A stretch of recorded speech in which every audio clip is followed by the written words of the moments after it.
We are coming to you live via Facebook streaming, YouTube streaming, and via Skype.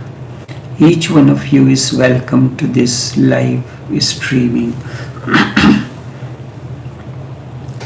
Sutras of Vigyan Bhairav Tantra. This is question answer session. Repression creates automatic reaction both in body and mind. Repression creates reactions both in body and mind. This we do not recognize,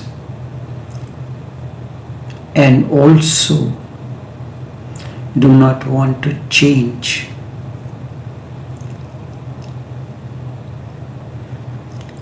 How can we learn between the false image and the real image in ourselves?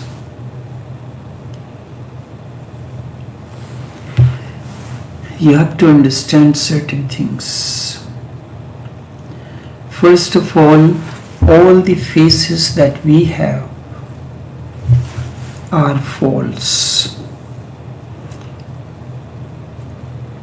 No one has real face.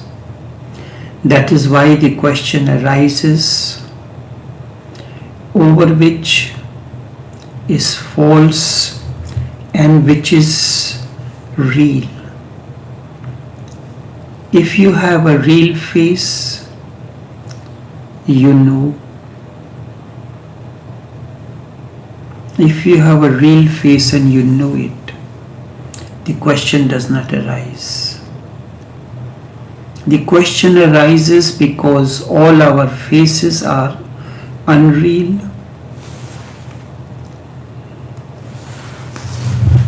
You do not know what is the real face, and that is the difficulty.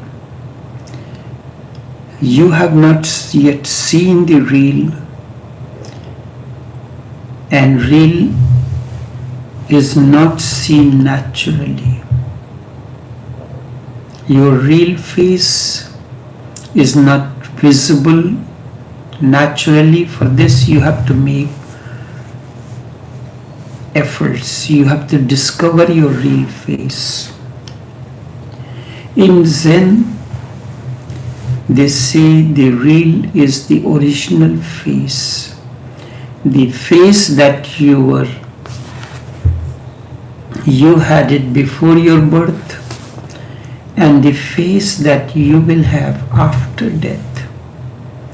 Between these two poles, birth and death, we put on many mask faces on a day-to-day basis, and certain mask faces become permanent. That means that all the faces in life, the so-called life between two poles, birth and death, are false. How to find out which is the real face? You have to go back before your birth.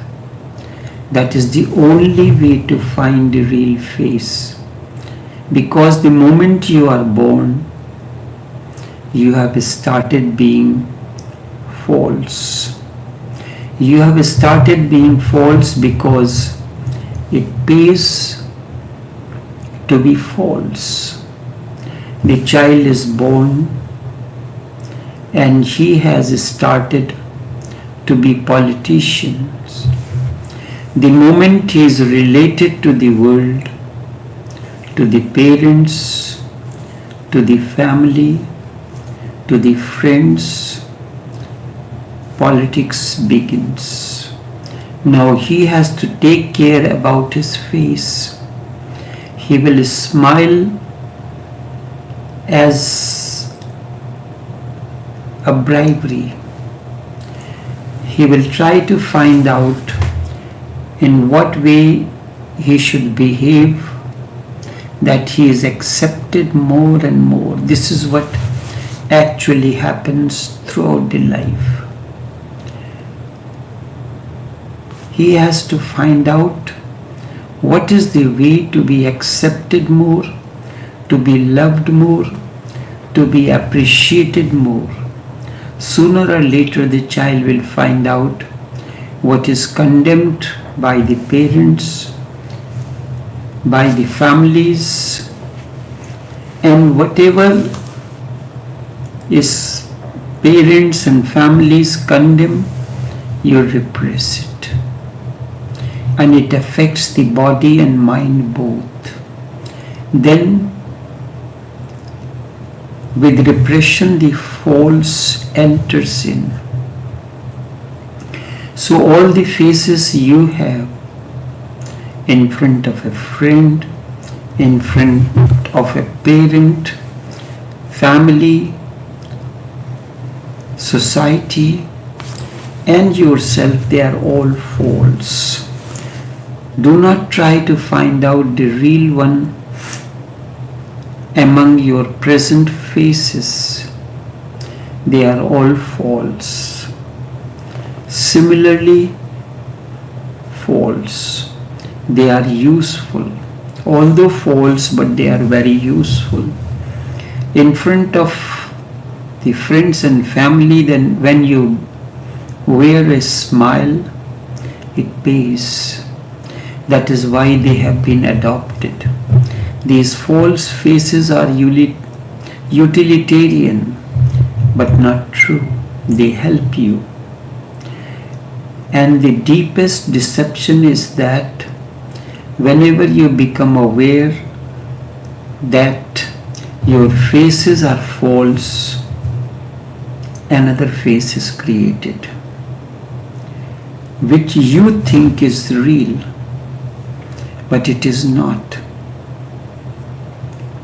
For example, a person who lives an ordinary life in an ordinary world with a business, a family, comes to realize the wholeness of his falsehood, the whole inauthenticity of his life. So he renounces it. He becomes a recluse. He leaves the world. He may be thinking that now he has the real face. It is again a false face. It has been adopted as a reaction to other faces. With a reaction, you can never get the real. By reacting to a false face, you will certainly create another false face. I have heard a man used to be very angry, greedy and jealous. So he decided to do something. He went to the mountains, lived there for 30 years. No one was there. So he thought that his anger, jealousy, hatred has gone, vanished, because he has been living alone. Then one day he decides to come back to the actual life. He was going through a marketplace. By mistake, someone put his foot onto his, and that triggered off all the suppressions in him, the anger and everything. Then he realized that 30 years had been futile. In order to run away from life, you can never change your face. It is an actual situation. If there is an alertness in you, you can see when something against your wishes goes. You are thinking this thing to happen this way, but it does not. Anger comes in. You start screaming. That is the moment when you have to be aware of it, and you can change that rather than going away from there, going away from the active life. The real is not something that you have to achieve. The false face is your achievement. The real is not something to be achieved. It is not something to be cultivated. In reality, it is something that you have to discover.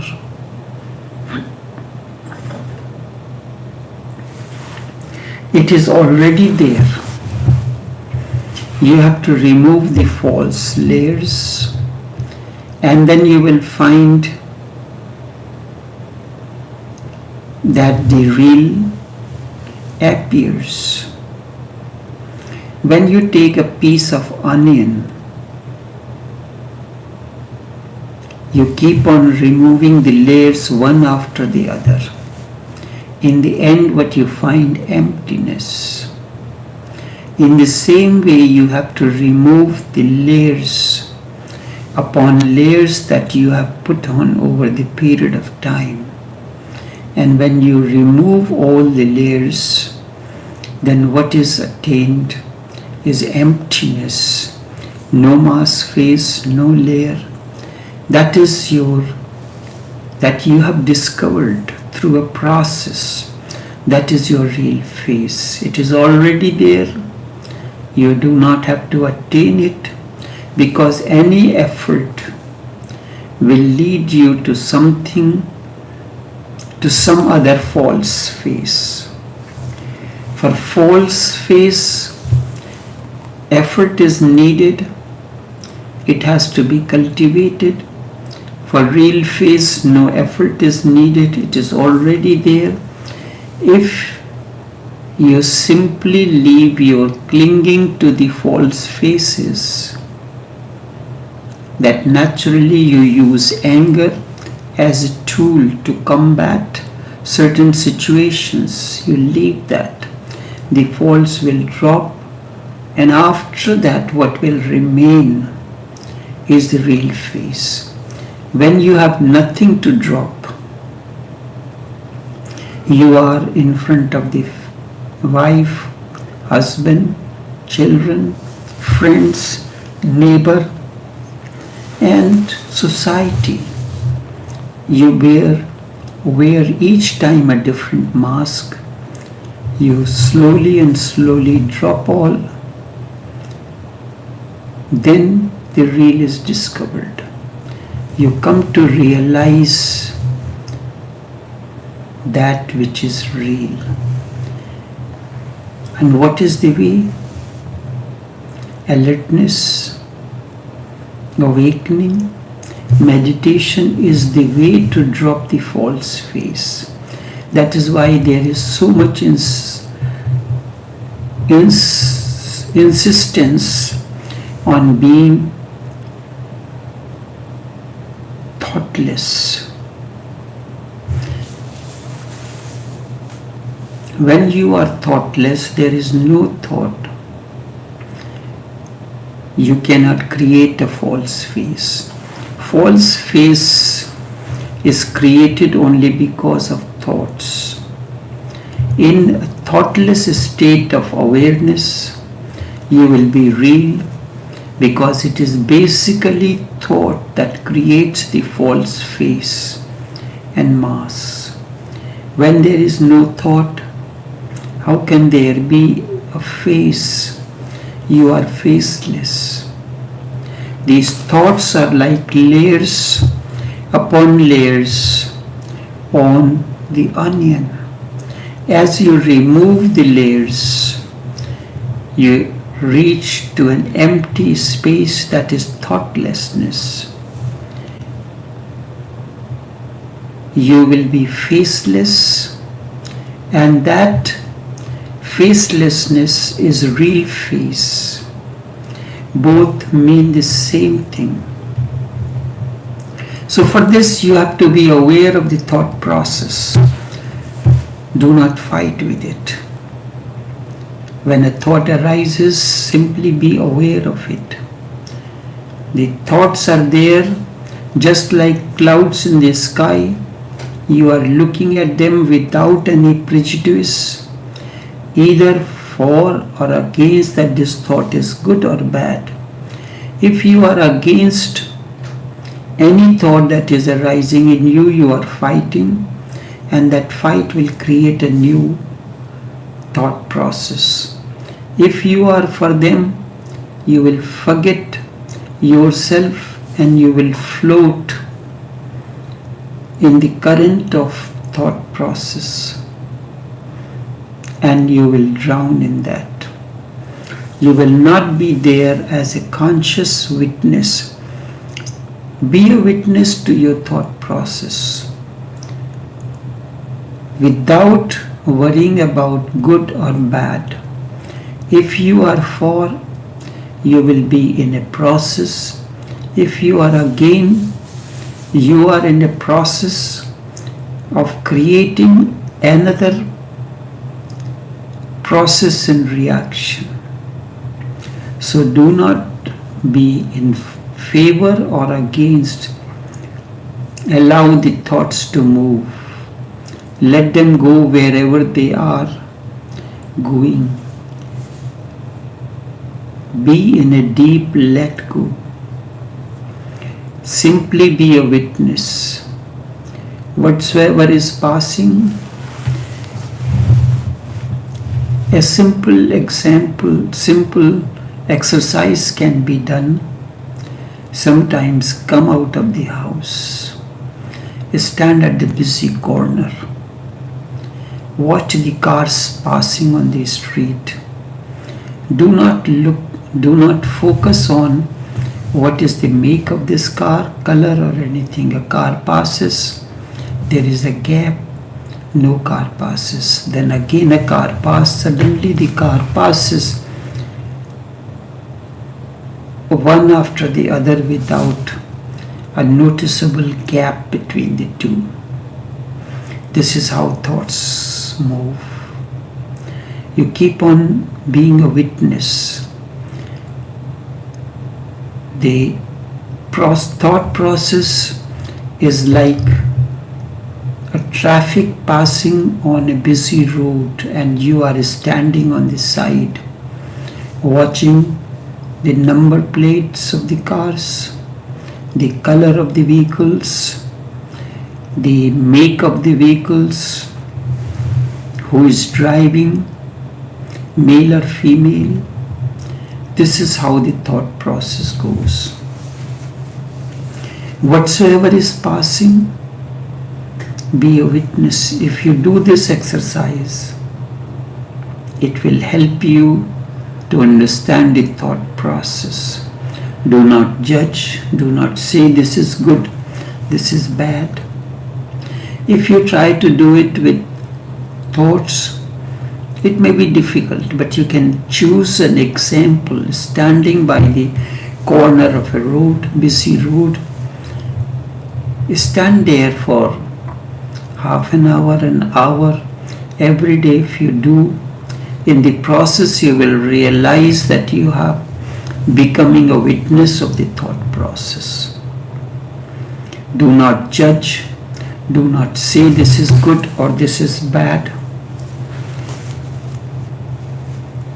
The moment you say, you judge, saying this is good, this is bad, if the thought of a divine comes in, do not say a beautiful thought. The moment you say that, you are identified with it. You are cooperating with the thought process. Good and bad thoughts are not important. The thought process can be of good thoughts arising or the bad thoughts arising. By being a judge, Judging them, you are helping. You are giving energy to it. You are feeding it. And if you are feeding it, it can never drop. If there is a thought, a sexual thought, do not say this is bad or this is sin. Because when you say, the moment you say this is sin, you have created another set of series of thoughts. Sex is a thought. Sin is a thought. God is a thought. Karma is a thought. All these things are thought. Be neither for or against. Simply look with unprejudiced eyes. This is what looking something at with unprejudiced eyes is witnessing. This will take time. Because your mind is occupied with notions, it is very difficult. The moment you see something, you immediately jump on conclusions. Do not wait. There is not even a single moment of gap. That's why I said when you stand up by the busy road, you see the cars passing. During the peak hours, you will see the cars passing, bumper to bumper, one after the other. There is no gap between the two. But otherwise, you will see a gap. You see a flower, and you have already said it is beautiful. In the very seeing, the interpretation comes in. You will have to be constantly aware to drop it. Drop this mechanical habit of judging. You see a face, you have already judged. Is it good, ugly, bad, or anything else? This judgment will get deep rooted in you, that you cannot see anything simply. The mind enters immediately. It becomes an interpretation. It is not simply a vision. Do not interpret. Do not judge. Simply see. Be a witness to it.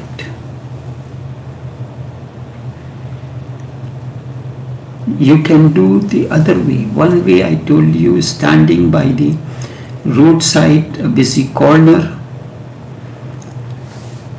watching the cars, the vehicles passing on the road. Or you can lie in a relaxed posture, close your eyes, allow thoughts to move. If you say bad, if you condemn, then you start repressing them. Then you are not allowing them to move independently. That is why there is so much need for dreams, because whatsoever you are repressing during the day, all these are released in the night through the dreams.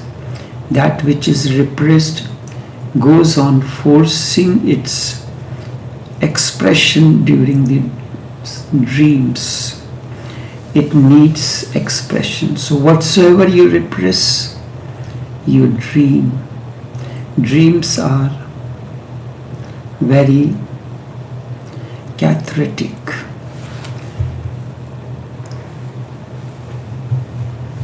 We will continue it in tomorrow's session. Until then, take care and do have a pleasant day.